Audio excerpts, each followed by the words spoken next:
The day of reckoning. The soft hum of monitors and the faint echo of footsteps filled the halls of Highland Regional Hospital, one of the most prestigious medical institutions in the city. The facility was renowned for its cutting-edge technology and highly skilled staff, catering to the city's elite. However, beneath its glossy surface lay a culture that often mirrored the social divides of the world outside its walls. Doctors reigned supreme, while nurses, despite being the backbone of patient care, were frequently undervalued. Monica Hayes walked through the halls that day, her white sneakers squeaking softly against the polished floors. Her uniform, a simple set of scrubs, made her blend seamlessly with the nursing staff. To anyone passing by, she looked like just another nurse completing her rounds. Few would suspect that Monica was actually the medical director of Highland Regional Hospital, the highest-ranking physician in the building. Monica had no interest in pomp or status symbols. She had worked her way up from being a nurse herself, battling prejudice, long hours, and the weight of others' low expectations. She understood every rung of the ladder and treated everyone, janitors, nurses, and doctors alike, with respect. Today, however, was a rare day. One of the head nurses had called out due to a family emergency, and Monica, ever the hands-on leader, decided to fill in herself. A man of misplaced pride.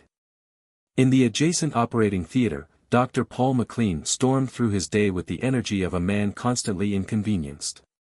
A middle-aged surgeon with a stellar reputation for his technical skill, Dr. McLean had let his achievements inflate his ego over the years.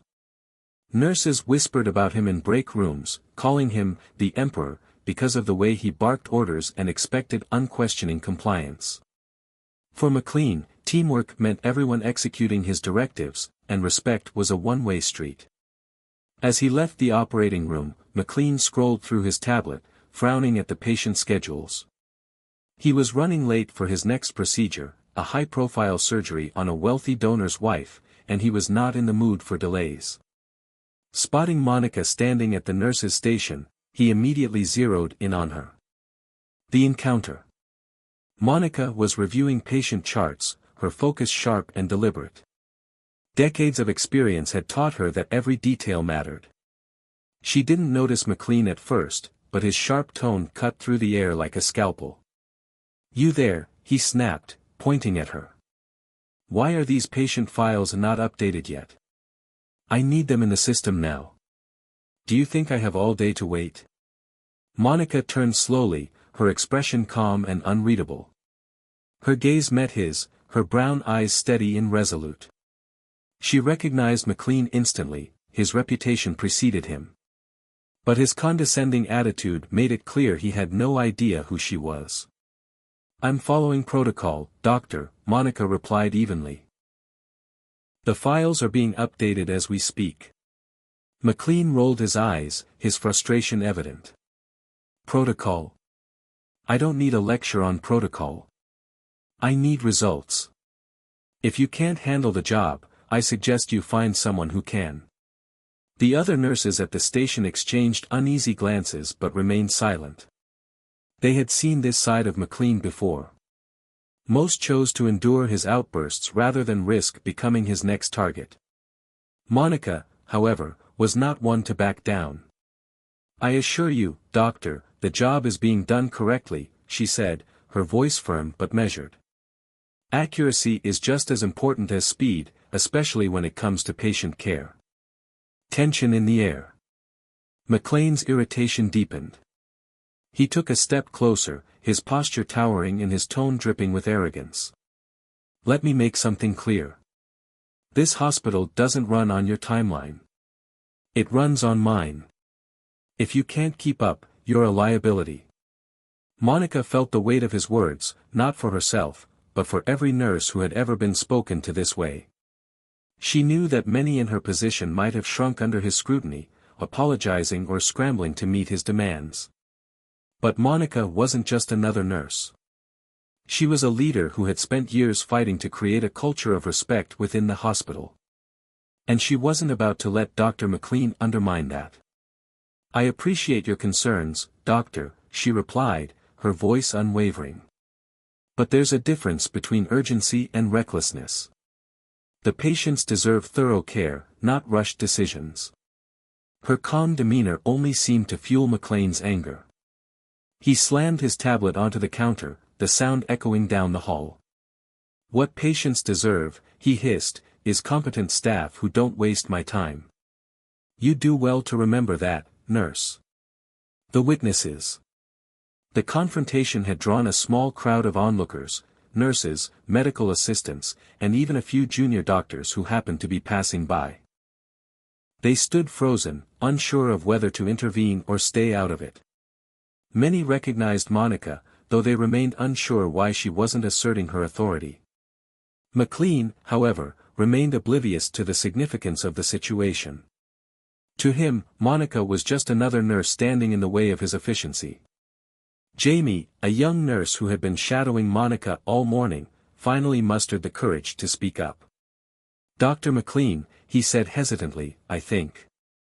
McLean silenced him with a glare. "Stay out of this, Jamie. If I wanted your input, I'd have asked for it." Monica raised a hand, signaling Jamie to step back. She wasn't about to let McLean's behavior escalate further, but she also knew this moment had to be handled carefully. It wasn't just about defending herself, it was about setting an example for everyone watching. The turning point. Monica straightened her posture, her calm presence filling the space. "Dr. McLean," she said, her tone steady but laced with quiet authority. "I understand you're under a lot of pressure. But that doesn't give you the right to disrespect the people who work alongside you. We're all here for the same reason, to provide the best care for our patients. That requires teamwork and mutual respect." McLean blinked, momentarily taken aback by the confidence in her voice. But his pride wouldn't let him back down. "Don't lecture me on respect," he snapped. "If you spent less time talking and more time doing your job, we wouldn't be having this conversation." Monica took a deep breath, choosing her next words carefully.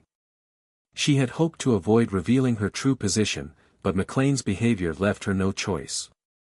"Dr. McLean," she said, her voice firm but calm, "I'm not just another nurse.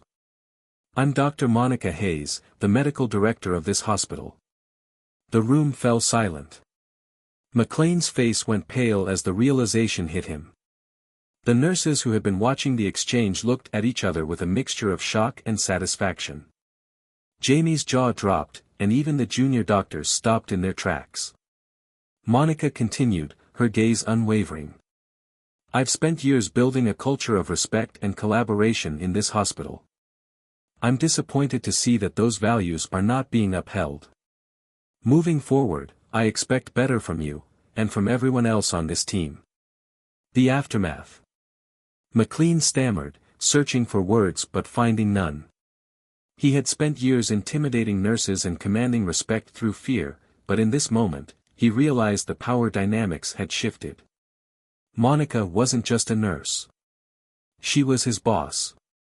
Monica turned to the onlookers, her expression softening. "Let's get back to work," she said. "Our patients need us." As the crowd dispersed, Jamie approached Monica hesitantly. "Dr. Hayes," he said, his voice filled with awe, "I didn't know. Why didn't you say something sooner?" Monica smiled, placing a reassuring hand on his shoulder. "Because respect shouldn't depend on titles, Jamie. It's something we owe each other, no matter who we are. Remember that." As she walked away, Monica felt a renewed sense of purpose. She had spent years fighting for a better workplace culture, and today was just one step in a much larger journey. But she knew one thing for certain: respect wasn't just a value, it was a legacy worth protecting. The ripple effect. The hum of activity in Highland Regional Hospital seemed a little quieter after Monica Hayes' revelation. Dr. McLean's face had turned pale as the weight of her words sank in, and the hushed murmurs of the surrounding staff echoed throughout the ward long after Monica walked away. For many of the nurses and junior doctors who had witnessed the exchange, it was the first time they had seen someone like McLean confronted so boldly, and by someone who, moments earlier, they thought was just a nurse. But for Monica, the moment wasn't about making a spectacle or asserting her authority. It was about reinforcing a principle she had lived by since her earliest days in medicine: respect must be earned through actions, not demanded by titles. Monica reflects. Later that evening, Monica retreated to her modest office on the 5th floor of the hospital. The space wasn't grand, just a desk, a bookshelf filled with medical texts and leadership guides, and a bulletin board covered with pictures of smiling staff members and thank-you notes from patients. She had intentionally kept her workspace humble, believing that a leader's true impact was measured by their presence in the hospital, not the size of their office. Monica sank into her chair, rubbing her temples. The day had been long, and the confrontation with McLean had left her emotionally drained. Though she had maintained her composure, she couldn't ignore the sting of his words or the toxic undercurrent they revealed. Her phone buzzed on the desk, interrupting her thoughts. It was a text from Jamie, the young nurse who had tried to intervene earlier. "Jamie, Dr. Hayes, thank you for standing up for us today. I've never seen anyone handle Dr. McLean like that. You've given me hope that things can actually change around here." Monica smiled faintly, her resolve solidifying. Jamie's message reminded her why she had stepped in. It wasn't just about McLean, it was about creating an environment where every member of the team felt valued and supported. A conversation with HR. The next morning, Monica met with the hospital's HR director, Carol Latham, to discuss the incident. Carol, a no-nonsense woman in her 50s with a sharp mind and a passion for fairness, had been one of Monica's key allies in her efforts to reform the hospital's culture. "I heard about what happened with Dr. McLean yesterday," Carol said, her tone measured. "Word travels fast, especially when someone like him gets called out." Monica sighed. "I didn't want to escalate things publicly, but his behavior left me no choice. The way he speaks to the staff, especially the nurses, it's unacceptable. We've been talking about shifting the culture here for years, but moments like this make me wonder if we're making any real progress." Carol leaned forward, her brow furrowed. "We are making progress, Monica.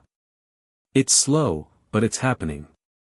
The fact that you confronted McLean in front of everyone sends a powerful message. But we need to make sure this isn't just a one-time moment. It has to lead to real change." Monica nodded. "Agreed. Let's start with McLean. I want him to go through formal training, conflict resolution, implicit bias, and anything else we can offer. He's a talented surgeon, but if he can't treat his colleagues with respect, his skill means nothing." Carol smirked. "You do realize he's not going to take this lightly." "I know," Monica said, her tone resolute. "But he doesn't have a choice. If he wants to continue working here, he needs to understand that respect isn't optional." Dr. McLean's denial. Meanwhile, in his private office on the 3rd floor, Dr. McLean sat at his desk, fuming. His ego, already bruised by Monica's public correction, was further inflamed by the email he had just received from Carol, outlining the mandatory training sessions he was required to attend. "This is ridiculous," he muttered under his breath, slamming his coffee mug onto the desk. "I've been working at this hospital for over a decade, and now I'm being treated like some junior resident." His colleague, Dr. Elena Park, stepped into the office, her arms crossed. "I heard about what happened yesterday," she said, her tone cautious. "Word is, Monica Hayes put you in your place." McLean scowled. "Don't start, Elena.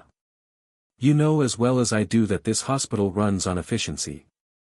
I don't have time to coddle nurses or deal with their so-called feelings. They're here to support us, not the other way around." Elena raised an eyebrow. "Is that what you think?" "Because I've been in surgery with you, Paul, and I've seen how often those feelings save your neck. The nurses catch things we miss. They keep things running smoothly while we focus on our procedures. Dismissing them isn't just disrespectful, it's dangerous." McLean didn't respond, his jaw tightening. Elena sighed and placed a hand on his desk. "Paul, you're a brilliant surgeon. But if you don't change the way you treat people, you're going to find yourself very alone in this profession. A staff meeting. Later that week, Monica organized a staff meeting to address the hospital's culture head-on. She invited nurses, doctors, and administrative staff from across the hospital, making it clear that the meeting was open to anyone who wanted to attend. The conference room was packed, with people standing along the walls and sitting on the floor. Monica stood at the front, her calm demeanor commanding attention. "Thank you all for coming," she began. "I called this meeting because I want to address something that's been weighing on all of us, the way we treat each other as colleagues." She paused, letting her words sink in. Highland Regional is one of the best hospitals in the city. But our reputation means nothing if we can't work together as a team. Respect, communication, and collaboration aren't just buzzwords, they're the foundation of good patient care. And right now, we have a long way to go. Jamie, sitting near the front, raised his hand. "Dr. Hayes, how do we change things when it feels like certain people, certain doctors, think they're untouchable?" Monica nodded, acknowledging the unspoken tension in the room. "Change starts with accountability," she said. "No one is above the standards we set for this hospital. That includes me, and it includes every doctor, nurse, and staff member here. Moving forward, we're implementing new training programs to address implicit bias, conflict resolution, and effective communication. And let me be clear, these programs are mandatory for everyone." The room buzzed with murmurs, some skeptical, others hopeful. Monica raised her hand, quieting the crowd. "This won't happen overnight," she admitted. "But if we commit to this together, we can create a culture where everyone, no matter their title, feels valued and respected." An unexpected apology. A few days later, Monica was in the break room, grabbing a quick cup of coffee between meetings, when Dr. McLean walked in. He hesitated for a moment, then approached her, his expression uncharacteristically serious. "Dr. Hayes," he began, his voice quieter than usual. "Can I have a word?" Monica turned to face him, her gaze steady. "Of course, Dr. McLean. What's on your mind?" He took a deep breath, his pride visibly warring with his sense of obligation.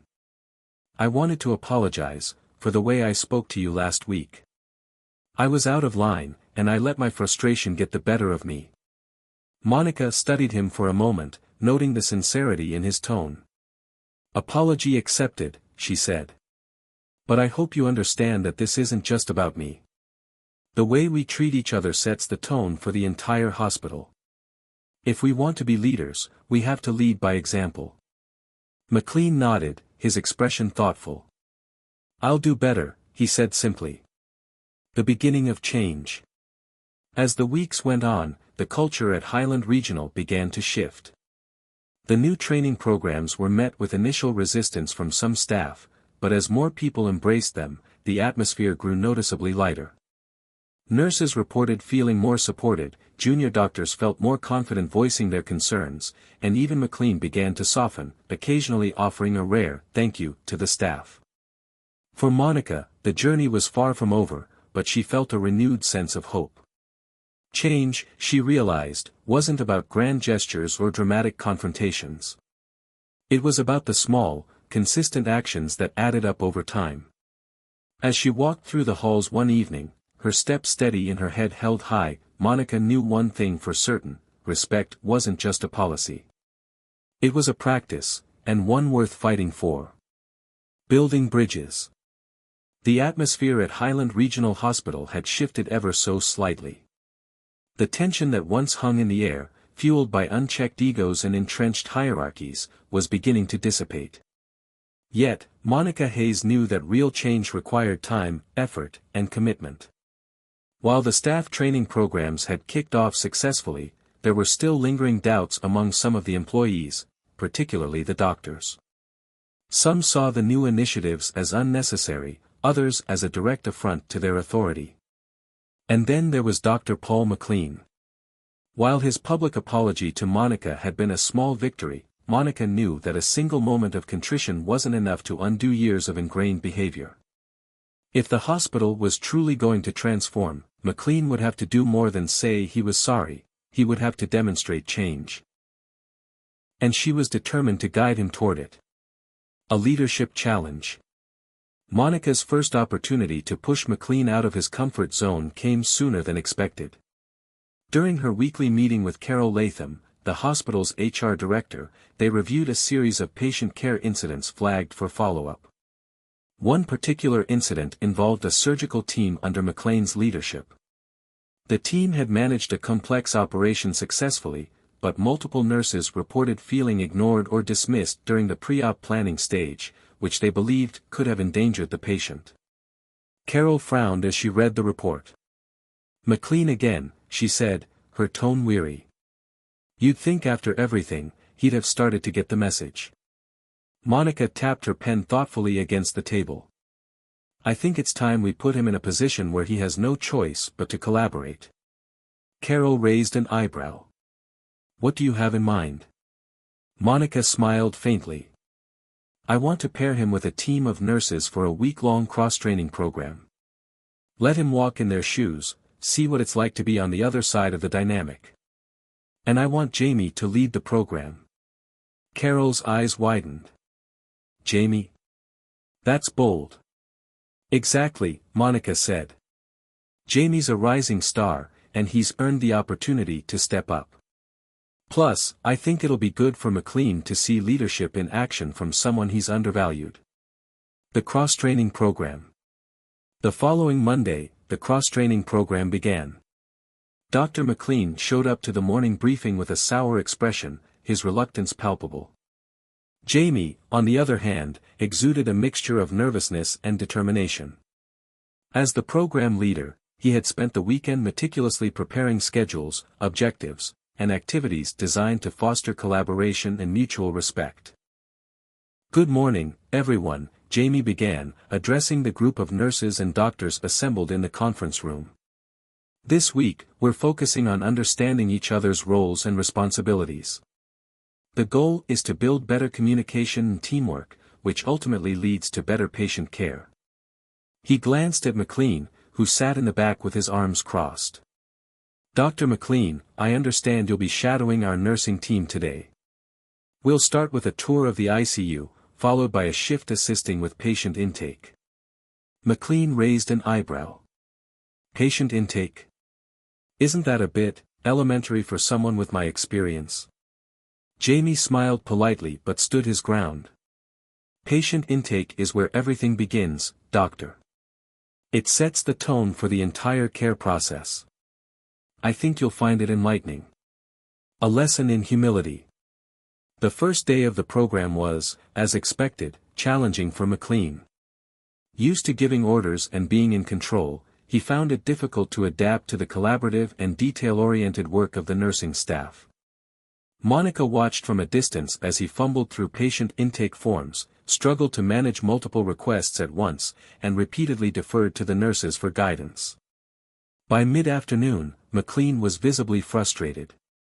During a break, he approached Monica in the hallway. "This is ridiculous," he said, his voice low but tense. "I don't see how any of this is relevant to my work as a surgeon." Monica regarded him calmly. "Do you think your work happens in isolation, Dr. McLean? That patient you're operating on doesn't just appear on your table. Nurses, technicians, and support staff all play a role in preparing them for surgery. If you can't understand their contributions, how can you expect to lead a team effectively?" McLean opened his mouth to respond but found himself at a loss for words. Monica's gaze softened. "This isn't about diminishing your role," she added. "It's about broadening your perspective. Give it time." The breakthrough. On the third day of the program, something shifted. McLean was shadowing Jamie during a particularly hectic morning shift in the ICU. A new patient had been admitted with severe complications, and the team had to act quickly to stabilize him. McLean watched as Jamie coordinated the effort, delegating tasks with precision, calming the patient's anxious family, and ensuring that every detail was accounted for. For the first time, McLean saw the complexity and importance of the nurse's work. It wasn't just about following doctors' orders, it was about anticipating needs, solving problems, and serving as the glue that held the entire operation together. Later that day, during a debriefing session, McLean surprised everyone by speaking up. "I owe the team an apology," he said, his tone sincere. "I've spent years taking the work you do for granted. Seeing it up close has been humbling. You have my respect." Jamie blinked, momentarily stunned, but quickly recovered. "Thank you, Doctor," he said. "Respect goes both ways, and I'm glad we're starting to build it." The ripple effect. By the end of the week, McLean's attitude had noticeably softened. He began asking questions instead of issuing commands, listening more attentively during team meetings, and even offering words of encouragement to the nurses he worked with. While some remained skeptical, others saw his efforts as a sign of genuine growth. The impact wasn't limited to McLean. The cross-training program inspired other departments to adopt similar initiatives, creating a ripple effect throughout the hospital. Doctors and nurses who once operated in silos began working more collaboratively, breaking down the hierarchical barriers that had long hindered teamwork. Monica couldn't have been prouder. As she walked through the hospital one afternoon, she overheard a conversation between two nurses. "Did you hear about McLean?" one of them whispered. "He actually thanked me for catching that medication error during surgery. I never thought I'd see the day." Monica smiled to herself. Change, she knew, wasn't about perfection. It was about progress. A step toward redemption. At the end of the program, McLean requested a private meeting with Monica. He entered her office looking more subdued than she had ever seen him. "Dr. Hayes," he began, his voice steady but humble. "I want to thank you for pushing me out of my comfort zone this week. I didn't think I needed this, but I realize now how much I've been missing." Monica nodded, her expression thoughtful. "Growth is never easy, Paul. But it's necessary. The question is, what will you do with what you've learned?" McLean hesitated, then said, "I want to help. I don't just want to be a better team member, I want to be a better leader. If there's anything I can do to support the changes you're making, I'm in." Monica studied him for a moment, then extended her hand. "Let's build something better together." The journey continues. As McLean left her office, Monica felt a surge of hope. The journey toward creating a culture of respect at Highland Regional was far from over, but moments like this reminded her why it was worth the effort. Leadership, she realized, wasn't about titles or power. It was about inspiring others to be their best selves, and sometimes, that started with helping them see the world through a different lens. Turning the tide. Monica Hayes had always believed that change began with small ripples, but what she was seeing now at Highland Regional Hospital felt more like a slow-moving tide. The cross-training program, initiated to foster respect and collaboration between doctors and nurses, was beginning to take root in ways she hadn't expected. Yet Monica knew better than to rest on her laurels. Transforming an entrenched culture required vigilance, patience, and a willingness to confront resistance at every turn. One of those turns arrived sooner than expected. The backlash. While many staff members embraced the new initiatives, there were pockets of resistance, most notably among a handful of senior doctors who viewed the changes as an affront to their authority. Dr. Margaret Ellison, a highly respected cardiologist, was one of the most vocal critics. During a departmental meeting one morning, Dr. Ellison raised her concerns with sharp precision. "With all due respect, Dr. Hayes," she began, her tone crisp and formal, "I fail to see how programs like cross-training benefit those of us who have spent decades perfecting our craft. Our time is better spent focusing on our specialties, not learning tasks that fall outside our scope of practice." The room fell silent, all eyes on Monica. She knew that Ellison's words carried weight. As one of the hospital's most senior physicians, her opinions often influenced others. But Monica also knew that ignoring the criticism would undermine everything she was trying to build. "Dr. Ellison," Monica said, her voice calm but firm, "I appreciate your perspective. But let me ask you this, how often do you rely on the nursing staff during your procedures? Ellison blinked, caught off guard by the direct question. I rely on them frequently, she admitted. But that's their job, isn't it? To support us. And what happens, Monica continued, when the staff you rely on feels undervalued or disrespected? How does that affect their ability to support you? Ellison hesitated, her expression shifting as she considered the question. Monica pressed on. These programs aren't about diminishing your expertise, Dr. Ellison. They're about strengthening the entire team. When we understand each other's roles, we create an environment where everyone can perform at their best. That benefits not just us, but our patients. The room was silent for a moment, and then one of the junior doctors spoke up. I think it's a great idea, he said. I've learned more about teamwork in the past week than I did in all of med school. Ellison pursed her lips but said nothing more. Monica knew she hadn't fully won her over, but the conversation felt like a step in the right direction. A patient's perspective. Later that day, Monica received an unexpected visitor in her office. It was Mrs. Clara Reynolds, an elderly patient who had been receiving treatment at Highland Regional for several weeks. Mrs. Reynolds was well known among the staff for her warm demeanor and sharp wit. Dr. Hayes, Mrs. Reynolds said as she entered the office, leaning slightly on her cane, I hope I'm not interrupting. I just wanted to thank you. Monica smiled, gesturing for her to sit. Thank me? For what? For everything you're doing here, Mrs. Reynolds said, her eyes twinkling. I've been coming to this hospital for years, and I can tell you, it feels different now. The nurses seem happier, the doctors are friendlier, and even the food tastes better. Whatever you're doing, keep it up. Monica chuckled, touched by the compliment. Thank you, Mrs. Reynolds. That means a lot. But, Mrs. Reynolds continued, her tone turning serious, I have to tell you something else. I overheard a conversation between one of the doctors and a nurse the other day. The doctor was frustrated, and he said something about how these new programs are a waste of time. It broke my heart to hear it. Monica's smile faded. I'm sorry you had to hear that. Mrs. Reynolds leaned forward, her expression earnest. Don't be sorry, dear. Just keep fighting. People like that doctor need to see what you're doing is worth it. And if you ever need someone to remind them, I'll be happy to give them a piece of my mind. Monica laughed, the tension in her chest easing slightly. Thank you, Mrs. Reynolds. I might just take you up on that. Dr. McLean's progress.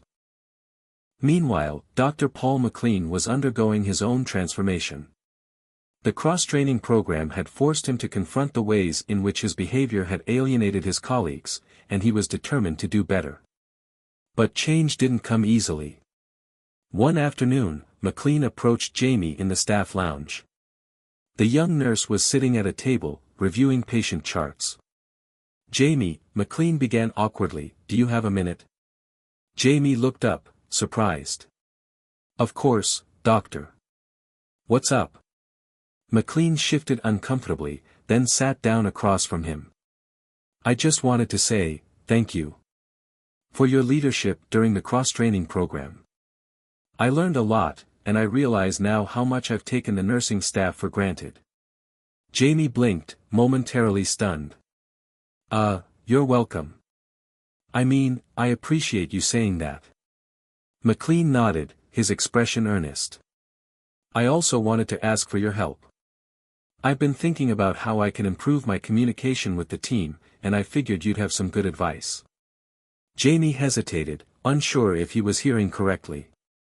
But seeing the sincerity in McLean's eyes, he decided to take the opportunity. Well, Jamie said, I think the biggest thing is listening. Really listening.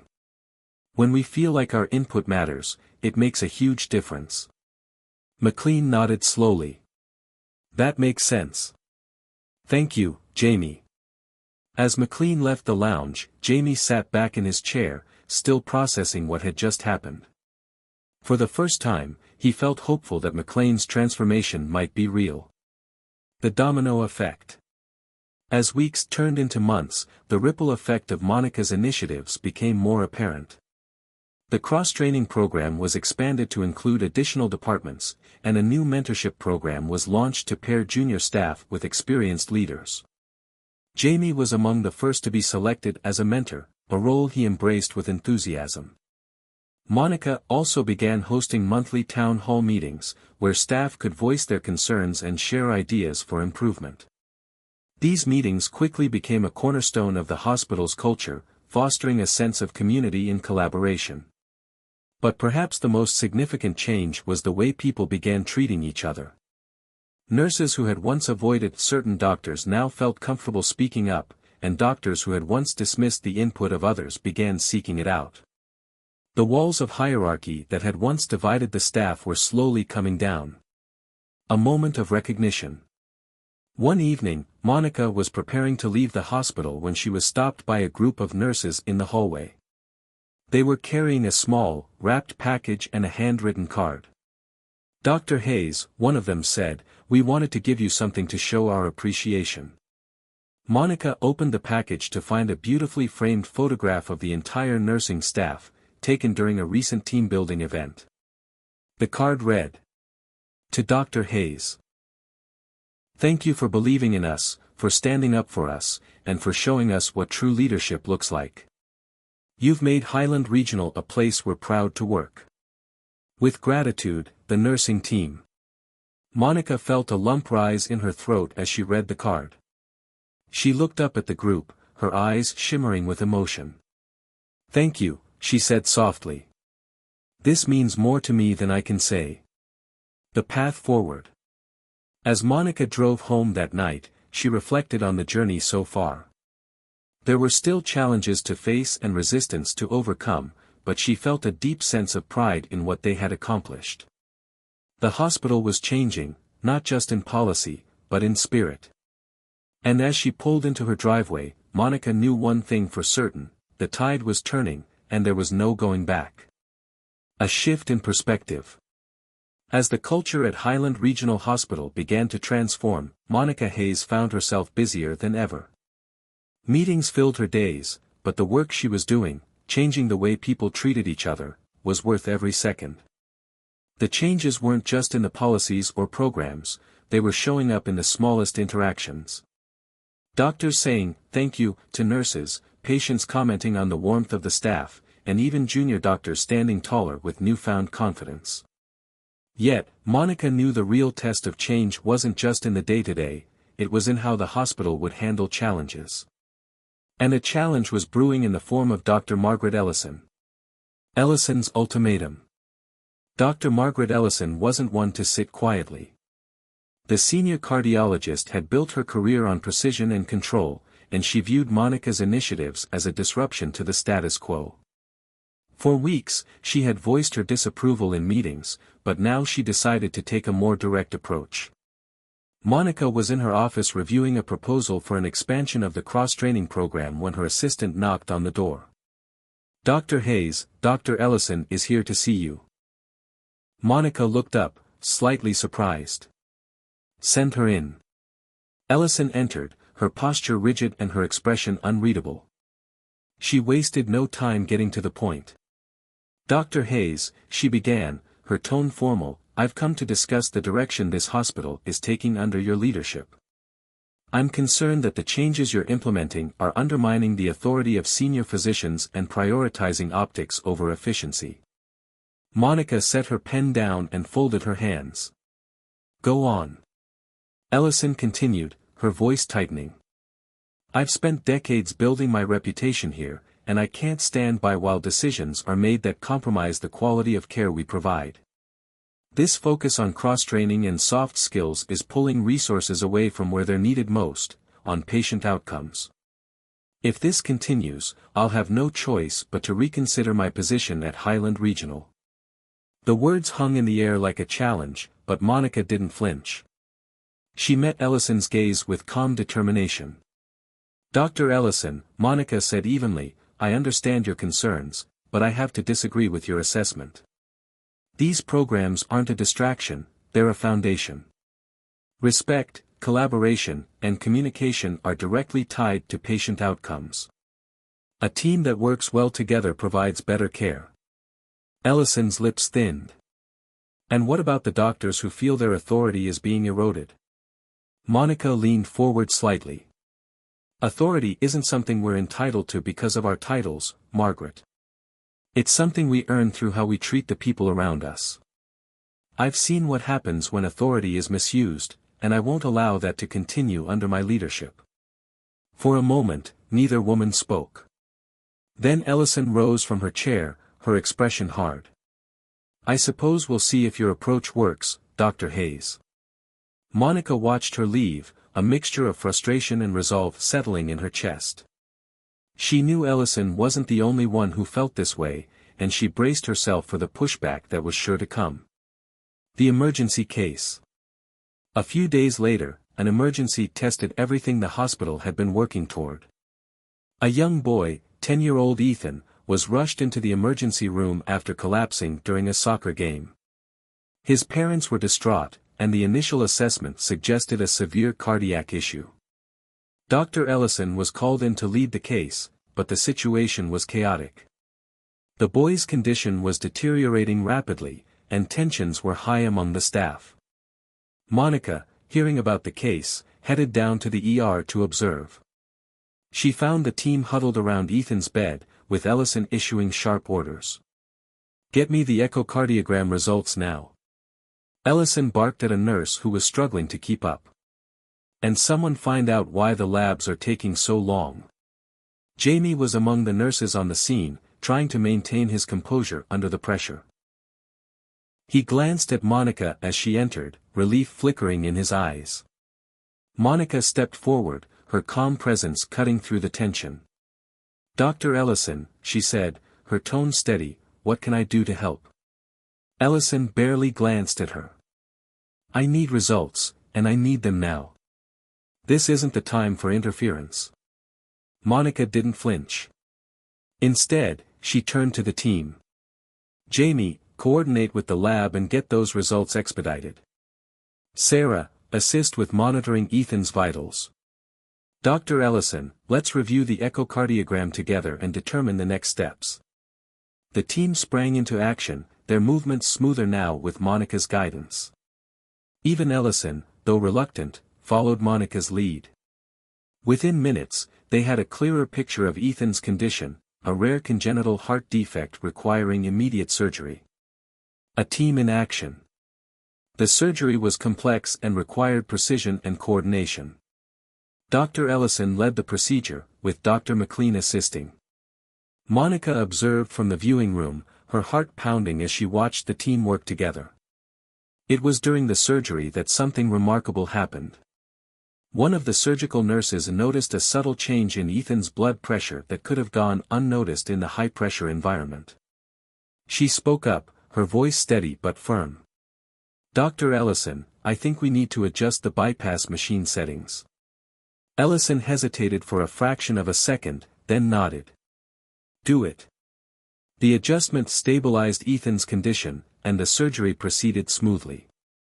When it was over, Ellison stepped back from the operating table, her shoulders sagging with relief. Good work, everyone, she said, her voice softer than usual.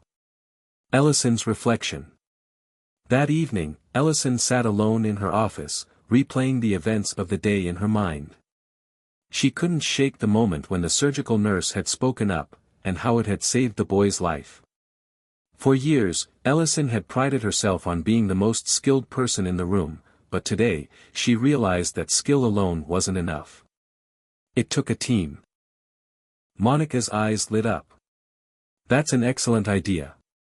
A mentorship program could have a huge impact, not just on the individuals involved, but on the hospital as a whole. Let's set up a meeting to discuss it further. Ellison smiled for the first time in what felt like years. Thank you, Monica. And thank you for not giving up on me. The board meeting. Later that morning, Monica met with the hospital's board of directors to present her annual report. The boardroom was filled with influential figures, philanthropists, business leaders, and medical professionals, many of whom had been skeptical of Monica's leadership style when she first took on the role. "Good morning," Monica began, her voice steady. "As we review the past year, I want to start by highlighting what makes Highland Regional Hospital special: our people. The staff here have always been talented and dedicated, but this year, they've shown something even more important: an ability to grow, adapt, and work together in ways that truly put our patients first." She clicked through a series of slides, each one detailing the hospital's progress: improved patient outcomes, higher staff satisfaction rates, and a noticeable decrease in employee turnover. The data spoke for itself, but Monica knew the most compelling part of her presentation was yet to come. "I'd like to share a story," she said, her tone softening. "A few months ago, a young boy named Ethan came to us in critical condition. His case was one of the most challenging we've faced, and it required every member of the team to work together seamlessly. What stood out to me wasn't just the skill of our staff, it was the respect and trust they showed each other. That trust saved Ethan's life." The room was silent as Monica spoke, her words carrying weight. She ended her presentation with a simple but powerful statement: "When we invest in our people, we invest in our future. And I believe the future of Highland Regional has never been brighter." As she finished, the board erupted into applause. For the first time, Monica felt that they truly understood her vision. A visit to the pediatric ward. After the board meeting, Monica made her way to the pediatric ward to check on Ethan. The young boy was recovering well, his cheeks rosy and his smile bright. His parents were at his bedside, their gratitude evident in their eyes. "Dr. Hayes," Ethan exclaimed as she entered the room. "Look what I drew." He held up a crayon drawing of himself surrounded by doctors and nurses. In the center of the picture was a figure labeled Dr. Hayes, with a big smile on her face. Monica laughed. "That's wonderful, Ethan. You're quite the artist." His mother stepped forward, tears welling in her eyes. "Dr. Hayes, I don't know how to thank you. The care Ethan has received here, it's more than we could have hoped for. You've given us our son back." Monica placed a comforting hand on her shoulder. "You don't need to thank me. It was a team effort, and we're just glad Ethan is doing well." As she left the ward, Monica felt a profound sense of fulfillment. Moments like these were why she had chosen this path. A legacy in the making. That evening, Monica hosted a small gathering in the hospital's courtyard to celebrate the launch of Dr. Ellison's mentorship program. The courtyard was strung with lights, and staff from all departments mingled, sharing stories and laughter. Jamie stood near the buffet table, talking animatedly with a group of junior nurses, while McLean and Ellison discussed the details of the program with a group of residents. As Monica looked around, she felt a swell of pride. The hospital had come a long way, and while the journey had been challenging, it had been worth every moment. She thought back to her own beginnings as a nurse, working long hours and dreaming of a day when hospitals would value every member of the team equally. That day, she realized, was finally here. Ellison approached her, holding 2 glasses of sparkling cider. "To the future," she said, handing one to Monica. Monica raised her glass. "To the future, and to the people who make it possible." As the night went on, Monica found herself standing alone under the stars, reflecting on the past year. The hospital's culture had changed, but more importantly, its people had changed. They had learned to respect each other, to trust each other, and to work together for a common goal. And Monica knew that this was just the beginning. Epilogue, a letter of thanks. Months later, Monica received a letter in the mail. It was from Jamie, who had recently been promoted to head nurse. "Dr. Hayes, I wanted to take a moment to thank you, for everything. You've shown us what true leadership looks like, and you've created a hospital where people genuinely care about each other. I'll never forget the lessons I've learned under your guidance, and I promise to carry them forward in my own career. I wanted to take a moment to thank you, for everything. You've shown us what true leadership looks like, and you've created a hospital where people genuinely care about each other. I'll never forget the lessons I've learned under your guidance, and I promise to carry them forward in my own career. Highland Regional isn't just a hospital anymore, it's a family. And that's because of you. With gratitude, Jamie. Monica folded the letter carefully and placed it in her desk drawer. It was a reminder of why she had taken on this role and why she would continue to fight for a culture of respect and collaboration. As she looked out her office window, watching the hospital hum with life, Monica felt a deep sense of purpose. The legacy of respect she had built would endure, not just in policies and programs, but in the hearts of the people who worked there.